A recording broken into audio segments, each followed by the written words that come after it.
Hey kids, welcome to VTS. I forget which number. I'll figure it out when I upload it. I'm starting to lose count. And what I'm going to do, the next couple of videos, we'll see how long it takes me to do it. But I'm going to go over something that through the years people have asked me to do some stuff on this, and I've always said no, I don't do that. And generally because it's been an area that I haven't wanted to get into. Um, but I'm finding that more and more in today's working environment, animators need to understand the things I'm going to be going into here in a little bit. So I'm going to spend the next couple of videos talking about just some basic rigging for animators. Now, before you get all like, oh my god, he's going to talk about rigging, before you get too crazy, understand that I've been doing rigging and stuff like that for about 10, 11 years now. Actually longer. But in Maya, I've been doing it for about 10 years. And I don't consider myself much of a technical artist. Other people think I am. But I'm really just an animator who wanted to make things that worked for my own things. I didn't want to just use what was available to me. I wanted to make short films or do things. And so I wanted to come up with, I had to learn how to do this stuff. And it also served me well in my job, in many jobs. So even if you're not ever going to do rigging as a career or any part of your job, it's still good to do it, especially if you're starting out in the animation. You're trying to break into the field. There's a certain number of rigs out there that are available, that are free, that are good. The problem is that everybody is bored of seeing them. Okay? Aside from being bored from seeing these other free rigs, there's another thing, what I call guilt by association. What do I mean by that? Most of the animation that's done with free rigs, to be honest, is really bad. It's actually quite bad, and that's problematic, especially if you hope to stand out from the crowd and do better stuff. Even if you are a student doing with another program, say Animation Mentor, and you have access to the Bishop rig, which has had some nice animation done with it, still the bulk of the animation done with that rig is not very good. And I work in studios and I talk to people and they're tired of seeing that. They're tired of seeing Norman. They're tired of seeing Hogan and Max and Moom and all the other ones. I mean, it's the same stuff. So you would do yourself pretty well to, come up with a fun-looking, interesting character and, rig it. Now, here's the thing. I'm not going to get in super deep. We're not going to talk about high-end rigging here. We're not going to get into Python scripting. We're not going to get into setting up a lot of stuff by hand. We're going to talk about using free tools that you can download online, and I'll tell you exactly which tools to use, where to get them, and how to use them. We're gonna rig this guy up, this guy right here, this fun little model I made, and we're gonna rig him up, and you're gonna see that you can do it using free tools, where a lot of the stuff is already taken care of for you, and there's just a few things you need to be mindful of. Okay, so without too much more delay, let's kind of get in here, and we'll. Oh, one more bit of delay. We are going to do the whole character. All right, it's going to be face and everything. We're going to, do his body. And I hate.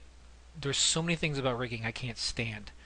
So I've done all the homework for you here, where I've gone and I try out these tools like crazy. I download almost everything that comes out, and I try it, and I see, oh, does it work? Does it not work? And things like that. And each tool has its pluses and minuses and all these other things like that.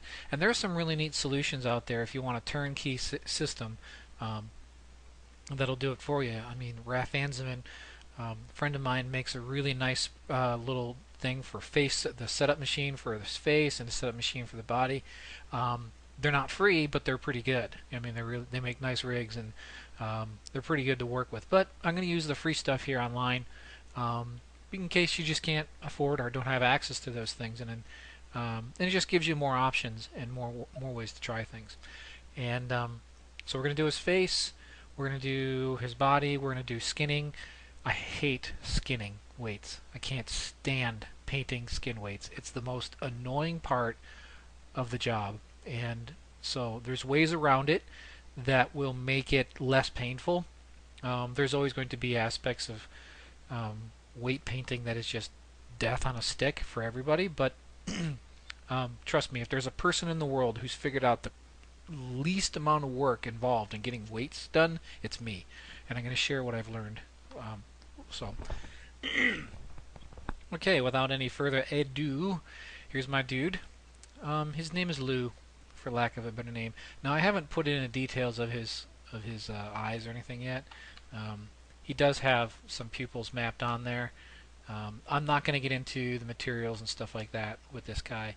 We're just going to look at you know, the most important thing you can do, and we're going to talk about what needs to be done in the mesh. This is not a modeling tutorial. There's gajillions of those out there.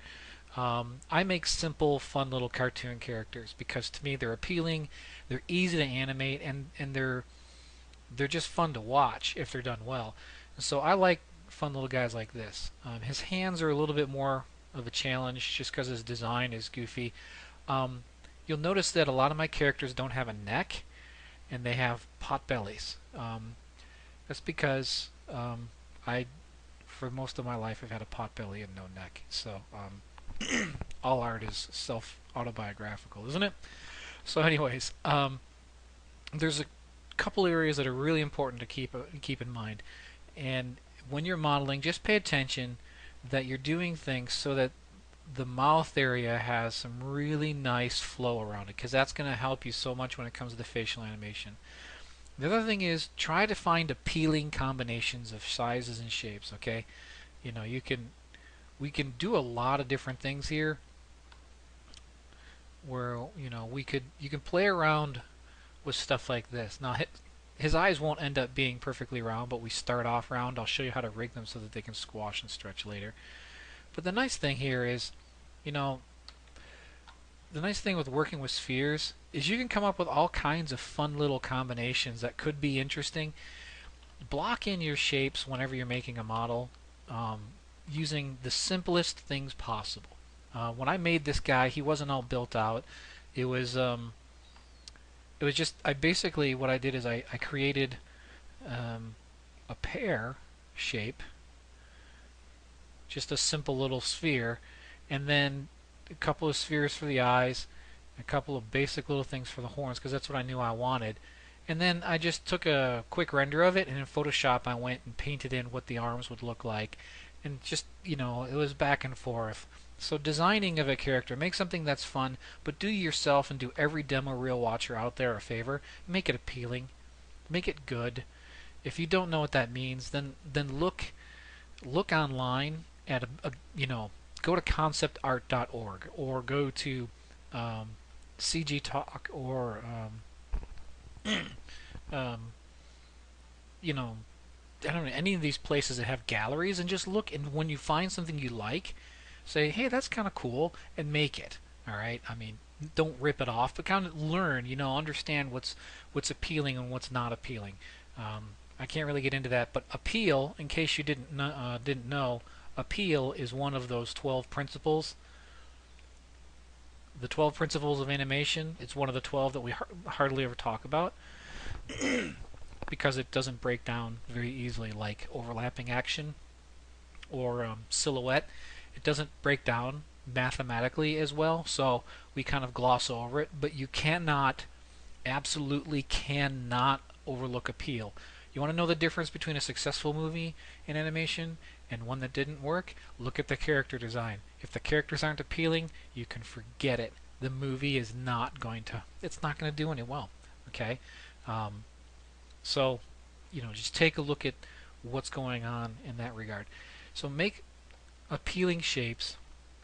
Make sure that the geometry around the mouth it just flows like this. Okay?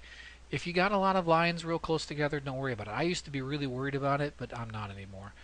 More lines is easier. It's okay. There's ways around it now. It's not like the old days where you had to kind of poke and pull these things one by one. There's ways we can make shapes and things that are very, very appealing. But the important thing is to make sure that these edges flow around the mouth in a clean way. And it's also important for the other edges to kind of radiate out in an appealing sort of fashion. Okay, because if you can do that, your mouth will deform nicely and it will do a better job of acting. And the other thing is try to be consistent, symmetrical. Okay, so if I have 1, 2, 3, 4, 5, 6, 7, 8, 9, 10, 11, 12, 13, 14, 15, 16, 17 on this side, I should have 1, 2, 3, 4, 5, 6, 7, 8, 9, 10, 11, 12, 13, 14, 15, 16, 17 on that side. The easiest way to do that, of course, is model half of it and mirror it and merge it. But okay, again, this is not a modeling tutorial. Assuming you can get a good model, or you have a friend who will make a fun-looking model for you that deforms well. Couple of things in the elbows, try to have some detail there so that they can bend well. And in the fingers, anywhere you want a finger joint, I've found through the years that 3 subdivisions wherever you're going to have a finger joint is always going to serve you best. Because when it comes to weighting these things, the fingers are probably the one area that is kind of like the most annoying, but we found ways around that too. Also, same thing goes for knees, 1, 2, 3, and ankles, 1, 2, 3. Pretty much anywhere you're going to have a joint, try to have 3 subdivisions if possible. He does not have a neck. Rigging is easier on characters with distinct heads and necks. With him, it will all be implied inside. Also, his shoulders and his neck are gonna kind of all blend together, but we'll get around that, and I figure I'll show you a challenging one. Alright, so that's just a little talk about the topology. Oh, also, where the foot's gonna bend. 1, 2, 3 at least. Okay, so that you can have a nice clean weighting there that goes. Here in the hips, you could, if his hips were more distinct, you'd probably want 1, 2, 3, but I've gotten away with less. And I've also found that if you're going to collapse things down to try and keep geometry less, come into these triangles away from the face, someplace where we can hide. You kind of hide that stuff. And the back's a good place. The other thing is to do UV mapping on a guy like this, you got to do UV mapping. UV mapping stinks. There's no way around it. The best free one that I like, that I've used, that you can download, is called Zebra UV, and it's or Zebruv or whatever. It's very, very simple. It works nicely. You just select the edges where you want to slice it, and it unwraps it. Okay. I'm not going to get into all that because that's actually more part of a texturing modeling thing. But if you don't model your character, then ask your modeler to just quickly cut up a simple UV for you. You don't need it to be crazy, especially if it's like a demo reel thing. You just want to make something so that when somebody puts in the reel and they hit play, or if you want to work on something at home, you're not stuck using the freebies that are out there because they're cool. But again, like I said, everybody's seen them forever and ever and ever, and you want to stand out. Or if you're doing stuff on your own, you don't want to be dismissed offhand because somebody's like, "Oh, geez, it's that Moom rig again." And Moom's a really fun rig. I think the guy who built it did a great job. I love using it, but it does get old after a while. So anyhow, do the UV stuff real quick. I can show you the UVs on this guy. He's already laid out. Jeez, that's huge over here. But the idea is to just make it simple. Just cut him up. There's a leg, there's the bottom of his feet, and there's his hands, and there's his body. His face is right there. Just make it simple. Alright, so enough of that. Let's get into the rigging. The first thing you got to do is you got to create a skeleton.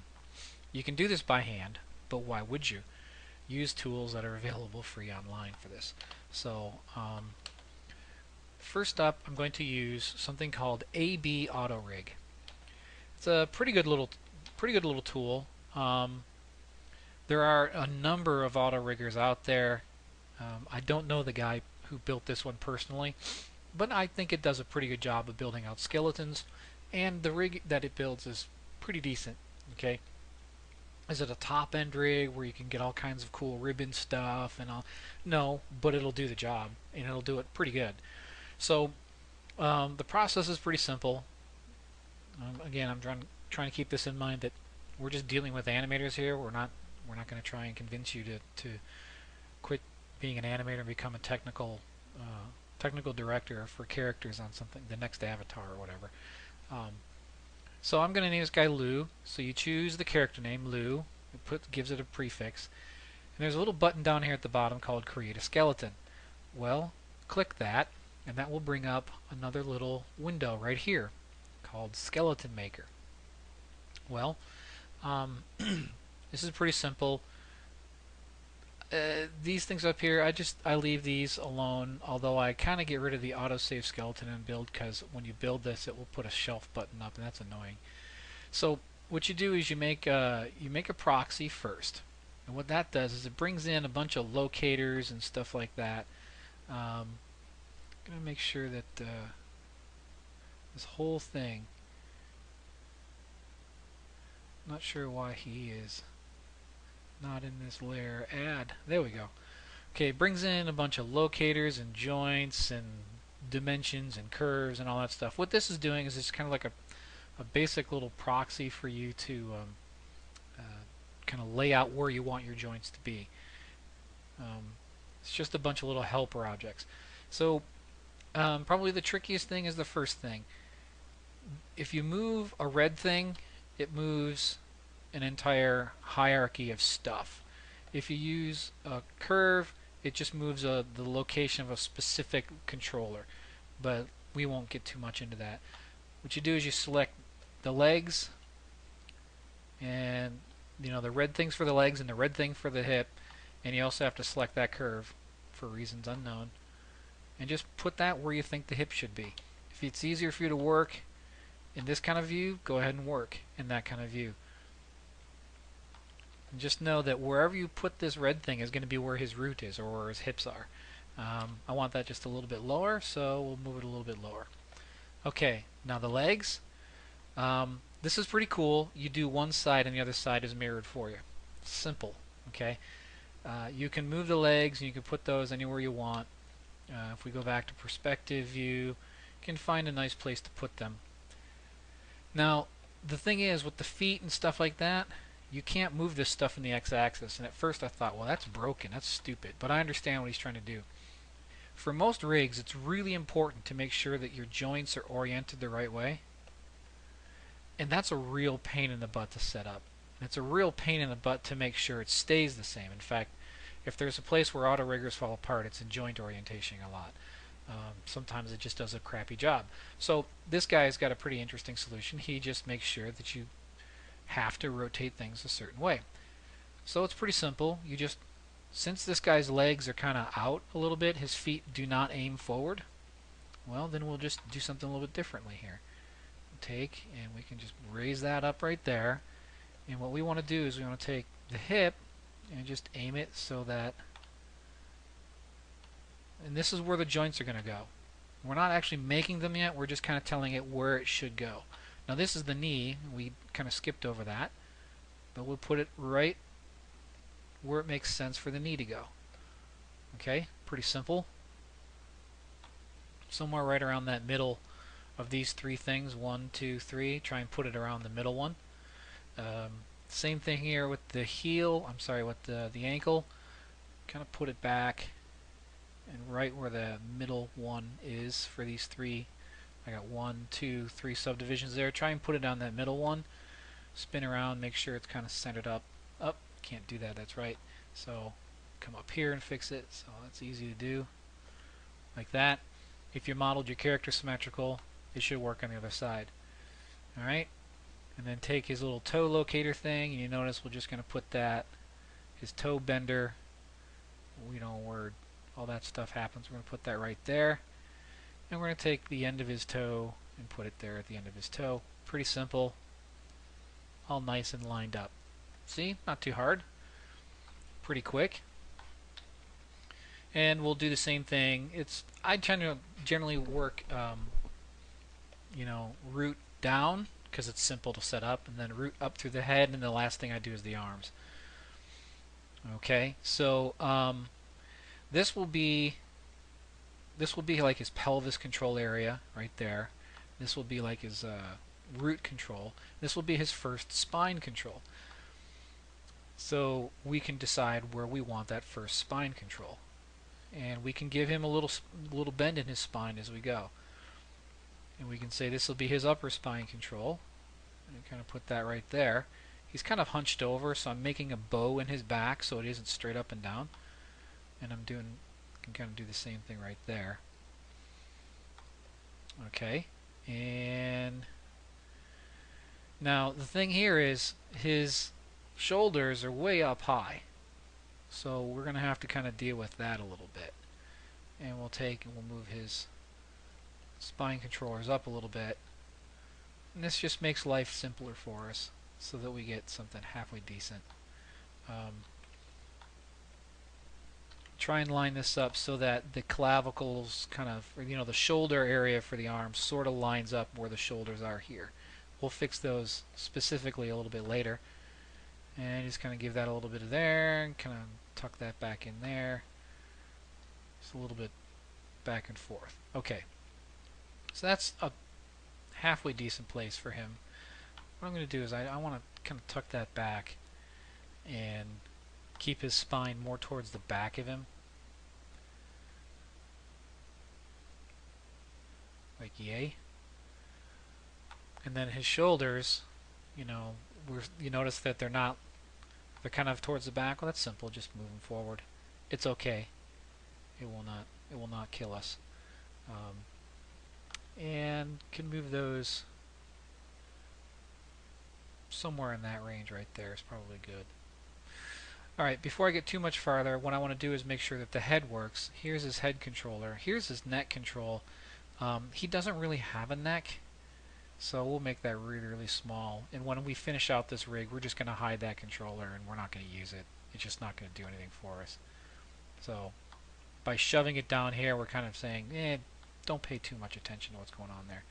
And we can take his head and kind of put it forward and make his head nice and simple. Because his head's going to be mainly inside of his body here. Okay, this is the top of his head. Kind of really doesn't matter where that is, but we'll put it there just for fun. And as for where his eyes are, if you want to use joints for eyes, we're probably, well, we might do that. We'll see. We'll see how it feels. There's lots of different ways to handle the eyes. I tend to do them a little bit differently than a lot of people do. But just for fun, we'll go ahead and we'll put the joints for his eyes kind of on the center line of where his eyeballs are. Okay? So there we go. We've got his spine, we got his legs set up. And so now let's just do the arms. Rotate those down. Now his hands are going to be down quite a bit, as his elbows will be. And kind of do that. Now his elbows are kind of, this is a little bit goofy right here because he's, he's not exactly kosher to a lot of, like I didn't model him in a way that takes a lot of these things into account. So what I'll have to do is something like this, where I try and get that elbow locator lined up there, and then I'll use the hand kind of down here. Well, it looks like I'm going to have to rotate this around so that I have some play with it. It doesn't matter if it's perfectly lined up right now. Right now it is a bit of a hassle that this thing doesn't go where I want it to, and that is kind of annoying, but it's one of those limitations of this tool. But what we want to do is just build the skeleton. What we can do later is kind of shove it into shape later. What you could also do is if you're going to use this tool, you can kind of understand I really shouldn't model with a bend in the arm. I do because I just did.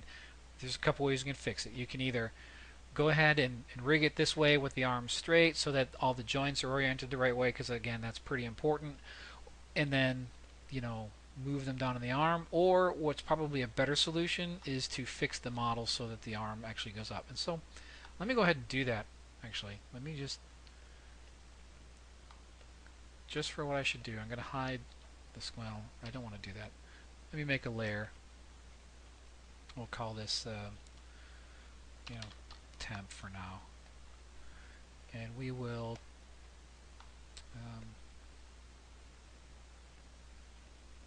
okay.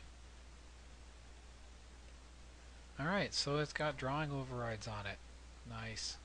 Okay, well, never mind. Stupid. We can just go ahead and change the model so that the hands kind of line up a little bit better. Simplest way to do that is to just go in here, grab these vertices, kind of rotate them, and yeah, kind of tuck them up a little.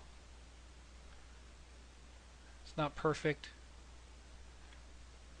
but we'll get there.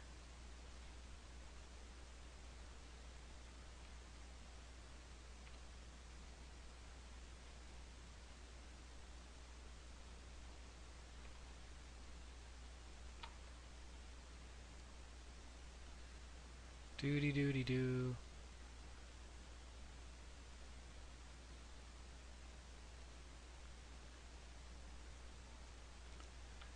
And it's just a little thing like this. I should have built it right, but this is good. This is good to see that you got to be flexible and willing to make changes and things like that. So make sure that we don't have any of those guys. And we'll select those. We don't want any of those. Select those. Okay. And what we would do is we would, you could do this symmetry kind of move in Maya if you wanted to. Or you could just split him. If he's modeled symmetrically, you could split him and remerge him again, which is what I'm going to do later. But for right now, I'm just going to build it the way it is. All right, and then as far as where these guys go, just go ahead and group them, and then what I'll do is I will center their pivot. That's done under modify center pivot. Okay, I just have a shortcut for it, and I'll move those over here and just quickly kind of put them in place.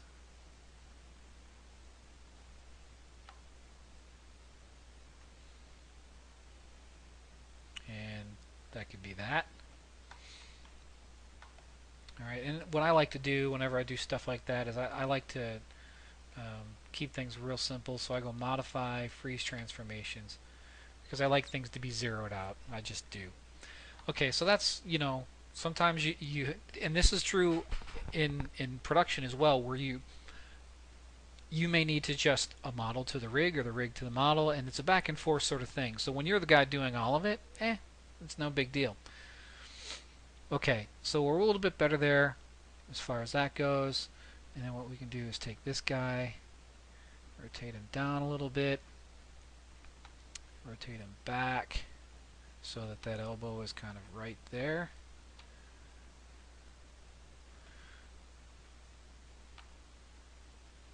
Like so. And take the hand and kind of put it where we want it.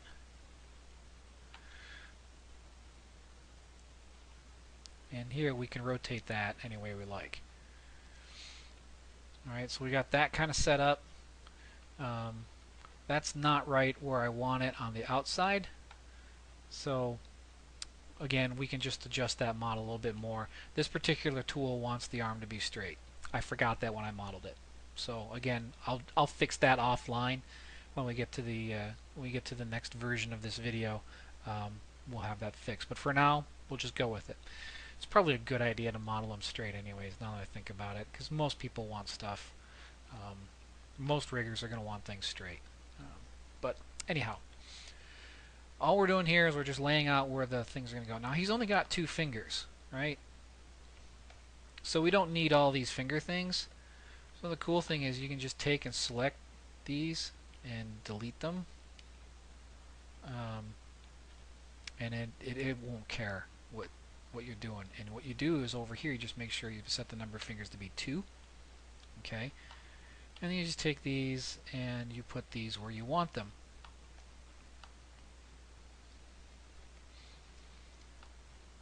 And these you can rotate and do all kinds of things. And you want to, again, kind of line up where each of these joints is going to be to match up with your thing. Now these things are kind of annoying because they're kind of in the way. So I'm just going to, oops, just pull them out of the way so I don't have to see them. And if the rigger makes those things, when we hit build it, don't worry about it. We'll just get rid of them. We can delete stuff without much of a problem. Doodly-doo. Okay, take the time to set up each of these little doohickeys someplace where you have these 3 joints coming together. Now his fingers, I'm actually going to go back here. They're kind of stubby, so they're a little bit tricky to set up, but that's okay. I just decided to make a character who just was more interesting. Alright, take this, kind of put it right around the middle of those 3. Take this one, kind of put it somewhere around the middle of these 3. Take this one and put it at the end. Okay, could probably take and put that one down here. Alright, so somewhere around here, and then somewhere around here. Oops, that wasn't the one I wanted to grab. That's what I wanted. Okay. Well, this will be the base of the finger. I'm sorry, that goes right here. I messed up. That's what I do. I mess up all the time. So the red goes right where the knuckle would be, and then this guy goes somewhere up here. This guy goes somewhere around here. Oops, right there where that 3rd one is. And then we take the end of the finger and put it somewhere where his fingernail is. And we can kind of play with that a little bit. These things have more range of freedom to kind of get some bend in there. Okay, that's how we do that one roughly. The other one should go a good deal faster now that I reminded myself that that goes here and that goes there. Alright, there. You're kind of good there. You're pretty good there. And like that. The nice thing about constraining in that axis is that I can kind of pull these things around and not worry about messing up the orientation, which is really nice. Okay, the thumb. Again, the base kind of goes out here. That's going to be where this is, I believe. Right? No. The thumb's going to be back in here. Because actually, the real knuckle part of your thumb is back here. So the end will go down here. This will go right around there. And this will go right around there.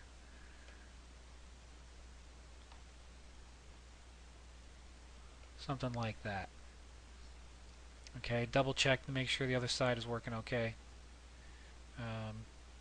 That works okay. We don't have the model lined up, but then we're not going to worry about it. So there we go.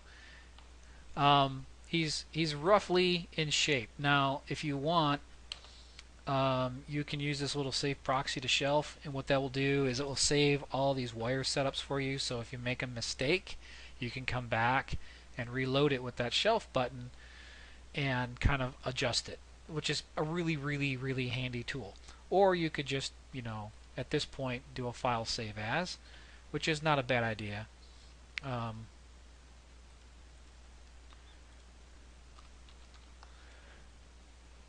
anyways. Okay? Now, that's the tedious aspect of getting his skeleton set up. But trust me, this is really kind of cool because once you get all this stuff in place, and almost all auto riggers do this, it's going to build out the skeleton for you, orient the joints, and put everything where it belongs, the way it's supposed to be, and you won't have to do that stuff by hand. A real rigger would have to know how to do that by hand. A real rigger would have to know how to Python script all of that so it happens automatically for people like you and me. Okay, the we got our fingers down to 2. Up leg split. That's just basically saying, are we going to have one bone from here to here to the knee? Are we going to just have one bone from the thigh to the knee?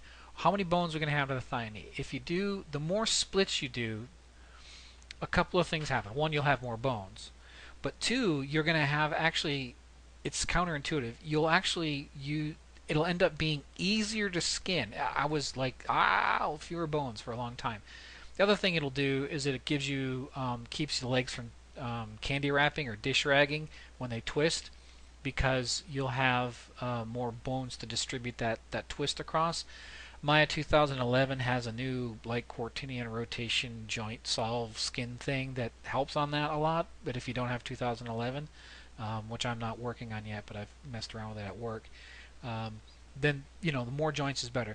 The reason why I want more joints, it's not just so I can kind of rubber band this character all over the place, although that is pretty cool. It's because I don't use Maya's built-in skinning. I use a free skinning plugin / Mel script that does a great job of skinning. And the more joints it has, the more accurate it is. It's crazy. But the cool thing is, with this skeleton builder, you can just stick extra joints in there and it doesn't hurt because the rig accommodates for that. So what I do is I do the upper leg split as 2. That's going to give me 2 bones up here instead of just 1. I do the knee split as 3 because he's really, a longer legged character. I would do more, but I'm just going to do 3. The upper arm split, it can only do 2, but I'm going to do 2. The lower arm split, I want to try and do as many as I have these things for, so I'm going to put 4. 1, 2, 3, 4. All right. They won't line up perfectly, but each one of these little subdivisions, if I could 1, 2, 3, 4, if I can have a joint for each one of them, that'd be pretty cool. So that's kind of what I'm looking at. I didn't count these little ones here, but that's kind of the idea. Okay, so there we go. We've got our little proxy in place and all that stuff, so you can just go ahead and build the skeleton. The arm joints must lie on the same YZ plane for the elbow snap PV function to work properly. The rest of the rig should work fine. Do you want to continue building the skeleton? No. The arm joint should lie on the same PV, same YZ. YZ. Yeah, let's build it. Okay, so there's our joints and all that fun stuff. It noticed it built out these extra ones down here, these deals. We could delete them now, or we can delete them after we build out the rig. I'm going to leave them. We can delete them later. Since they're down there, don't worry about it. Okay, so we did all that business. We could, at this point, fix the joints. Oops. It's this way we wanted to go.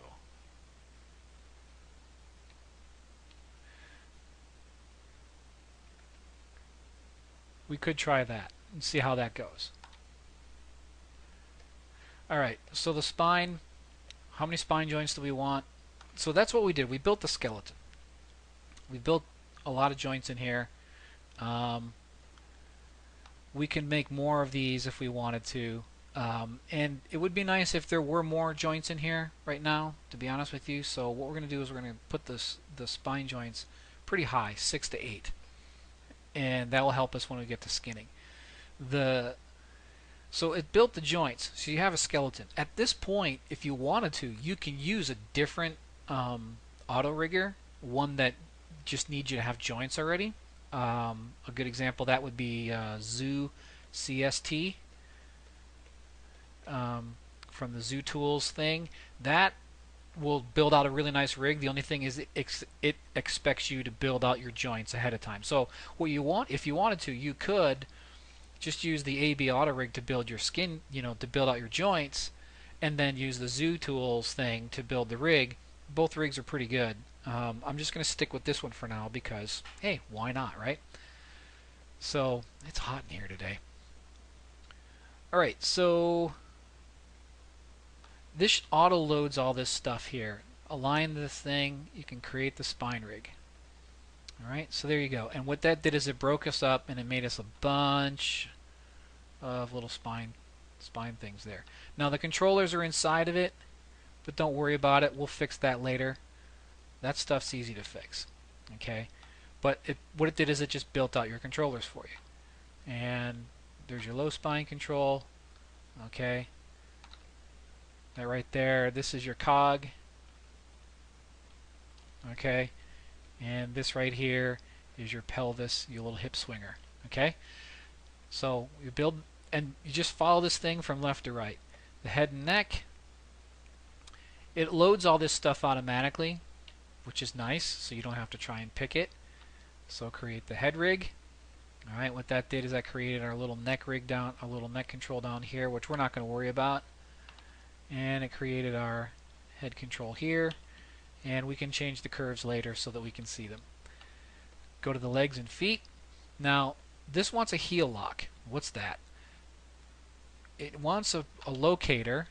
Create a locator and put it someplace where the heel's going to be, so it knows where to roll the heel from. That's all it wants. Put one on the one side and it'll figure it out for the other side. Okay? So do that there and then just hit select. And create a mirror locator. It'll do the same thing over there. And there you go. So create the leg rig. And that builds out some funky stuff. Okay? It gives us a knee pull vector. Okay?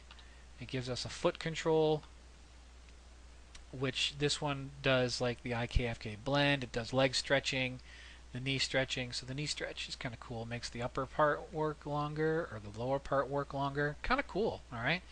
And it will switch back and forth. That's the little controller right there. And again, it's buried, but we can move that around later. It's not real hard to figure out. And then what that'll do is that allows us to make this an FK rig if we want. Okay? So, and we can do all kinds of stuff. But this is the foot controller. This is the one you use to actually, drive and animate. Okay? And it gives us lots of neat little things. It'll give us a leg twist, which is the same thing as aiming the knee. It'll give us a foot roll. It'll give us a ball raise and lower, which is kind of nice. It gives us a toe raise, so it raises from the toe. The toe roll, which is this little F do here. The toe twist is the cigarette squish. The ball twist is a different kind of cigarette squish. The heel twist is like a little dancey thing. It's rotating from there. And then the PV control, stretchy leg is on, the max stretch. The nice thing about the stretchy leg being on, if you do this, the leg will stretch to go with it. The max stretch determines how far that goes. Okay? Pretty simple. Alright?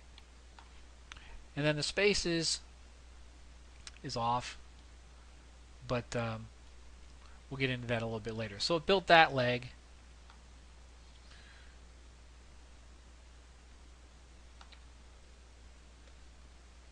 Oops. Didn't want that.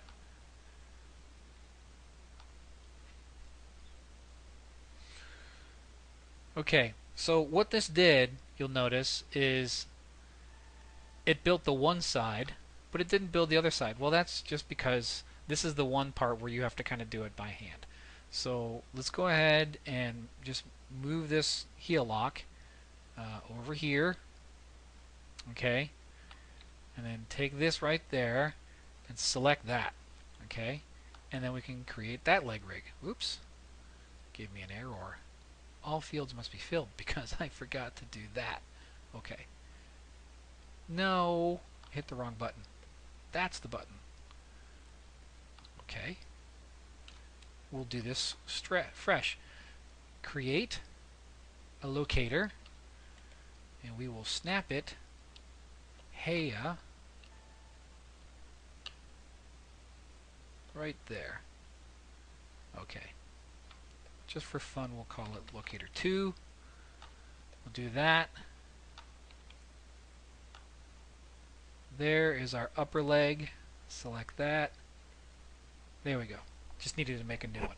Alright, so stupid little annoying things that I forgot because it's been a while since I've used this. So anyhow, there you go. We've now got 2 legs, and we got a spine and a head. Look at that. It's all glorious and great. This right here allows us to do space switching.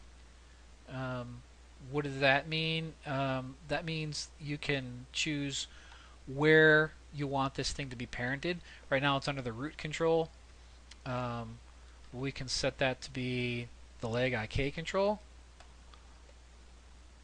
So it's parented from here to here. Okay, so that allows you to kind of determine how you want things to work. There's another way to do that where it's kind of cool, but this is good for a good start. Okay, and we'll do the same with this one. We'll set that to the leg IK control.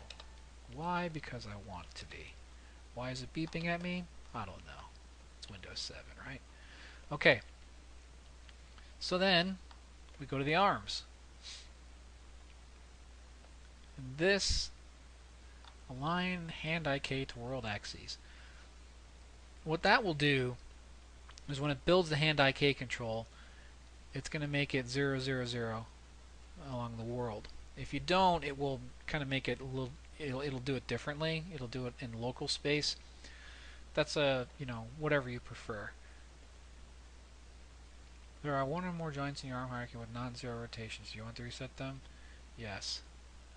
So it didn't like me moving that one, but there's ways around it. But we'll just build it the way it is, and we'll move the model to fit to the thing because we haven't skinned it yet. Remember? So let's create the arm rig. Alright, so created both arm rigs. Pretty quick. Click a button. There you go. Arm rig. Rotates.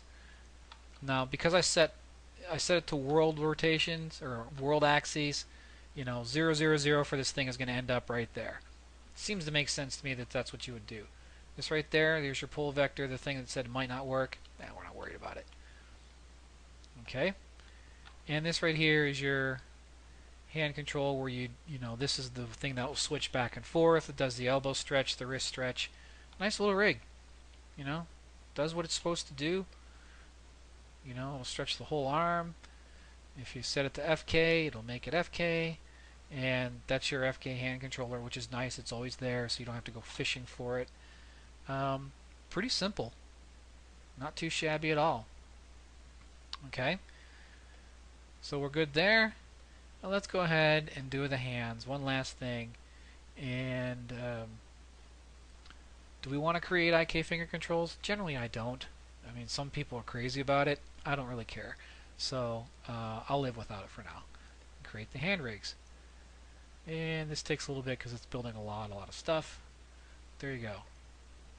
Somewhere in here it built the hand rig.